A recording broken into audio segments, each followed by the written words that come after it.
Hello! Today I'm going to teach you how to make fermented salsa. And you might think, fermented, why fermented? Well, for thousands of years, this is how people made and preserved food. And the cool thing about fermenting is you don't need a stove or special jars that have to seal with heat, and you don't need big equipment. You just need some simple jars and the food that you have and the right amount of salt. That's key, and I'll teach you how to do that. And why would we want to ferment this salsa instead of just eat it fresh or refrigerate it? Fermented foods are packed with probiotics, and your gut health is so important. Like, all of your body's health can come down to your gut health and your probiotic health. So you really want to make sure that you're consuming as many probiotics as possible. And sometimes they're hard to get, but when you ferment foods, then they have probiotics in them. So that's a big plus for your health. And it's also a way to preserve them. So we're going to talk about doing that. The fun thing about fermented salsa is you don't really need a recipe. You can make any salsa recipe you like. I would avoid using lemons, limes, and pineapple, because the salsa is going to ferment by itself, and those would speed up the process too much.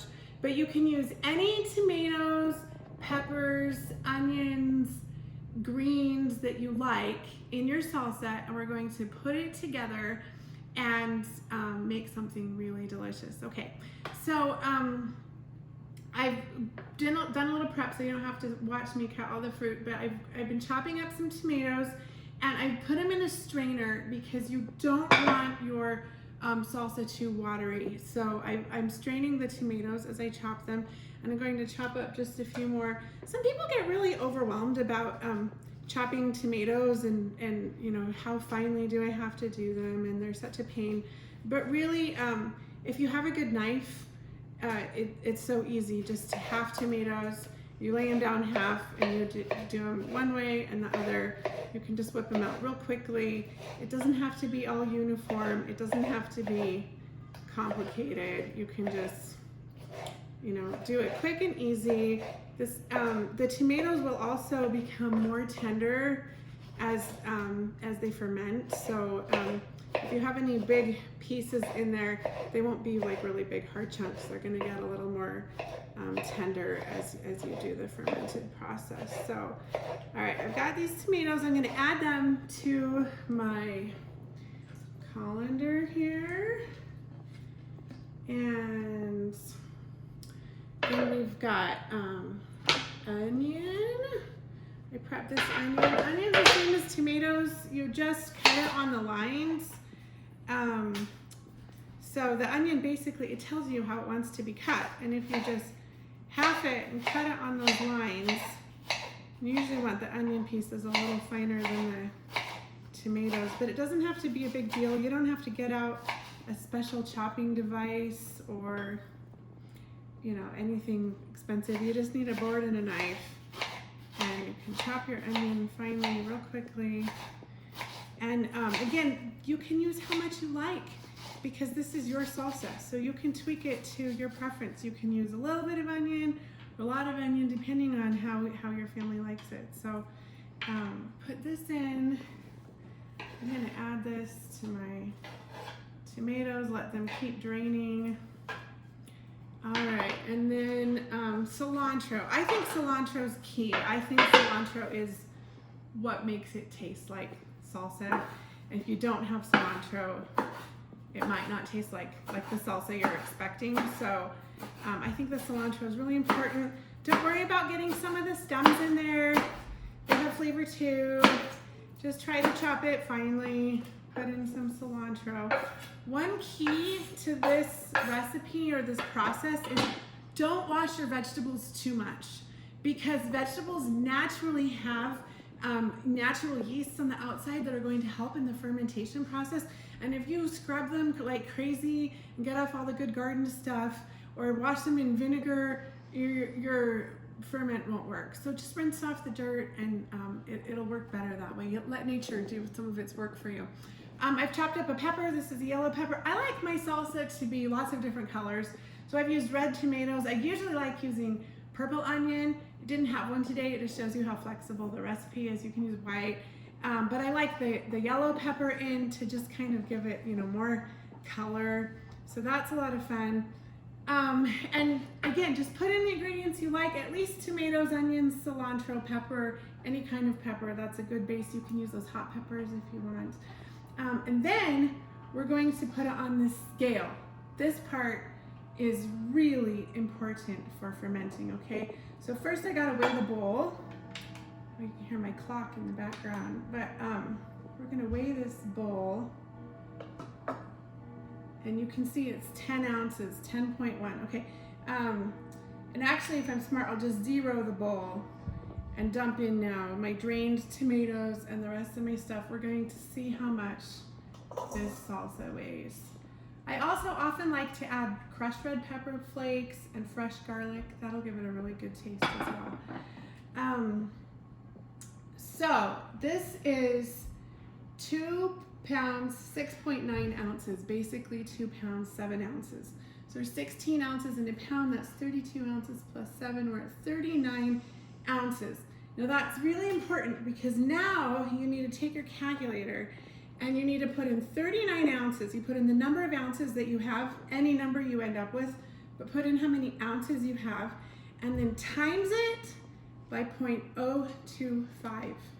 So I had 39 ounces and I do times 0.025. So we're trying to make a 2.5% salt solution.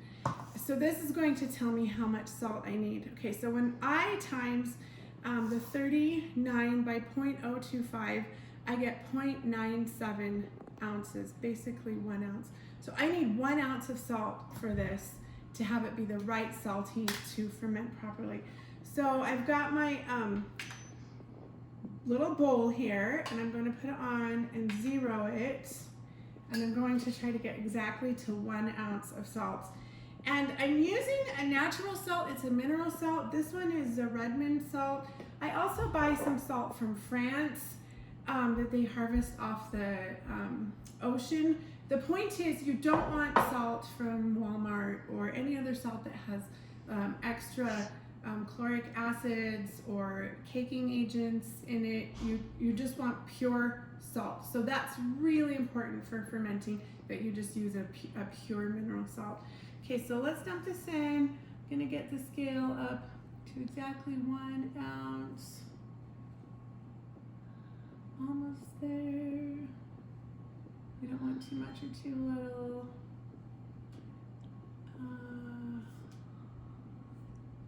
There we go, 1 ounce. Okay, perfect. And then we just mix that in to the salsa. So that mix that we've made and weighed, now we're gonna mix it thoroughly. Let's see, where's my spoon? I thought I had a spoon out here. Let me grab a spoon, I've got one back there. There we go, all right. So we're just gonna mix this thoroughly. Just try not to smash it, but you want to make sure that it's just all even, the greens and the onions in there. And then you take your jar. Now here's the other trick to fermenting. This is called a Fido jar. That's the name of the brand, Fido, F-I-D-O. You can buy them at food specialty stores. You can buy them on Amazon, but it has a special rubber ring around it, and this is what like the Italian mamas use to ferment their garden stuff, the Fido jar. If you use a Fido jar, it will work every time. Don't just use any jar that looks like this. Use Fido, but it really will work. And your ferment won't have a problem if you measure your salt carefully. Put it in a Fido jar. I've got my funnel here. I'm just going to dump in this beautiful mixture. And it will still have some liquid in it. Don't worry about that, but I just drained out the most of the tomato juice before I weighed it. How are we doing here? I want to fill it up to the top of the neck. Looks like we're going to have just enough for this jar. I'm going to tap it down a little bit. You need a little bit of headspace because it's going to bubble up a little bit. That's part of the fermenting process. Okay, so there we go. Isn't that beautiful? So exciting. And then you just close the jar. And you're going to leave it on your counter for 3 days. And it will start to get kind of bubbly. The salsa is a little harder to see the bubbles in. If you're making sauerkraut in a jar like this, you leave it on your counter for 2 weeks and it will be bubbling everywhere. It'll bubble all over your counter. The Fido jars allow just the right amount of air to escape. But the salsa, you'll have to kind of look carefully around the edges of the tomatoes and make sure that, you know, you won't see the bubbles as readily, but it's bubbling. If you leave this on your counter for 3 days, then it will be fermented. If you leave it longer, you're gonna end up with like party salsa. You don't want that. Just do 3 days, and then you can put it in your fridge indefinitely. It will last for months in your fridge because it has all those natural probiotics that are killing any bad bacteria in it, and it's just ready for your family to eat this amazing healthy food whenever you're ready. This won't last very long at my house. We'll go through this in a day with a bag of good chips. But the nice thing is you can keep several bottles in your fridge for a long time. So that's a great thing you can do with your garden produce in the summer. It's a great way to boost your probiotic health, and enjoy. Stay well.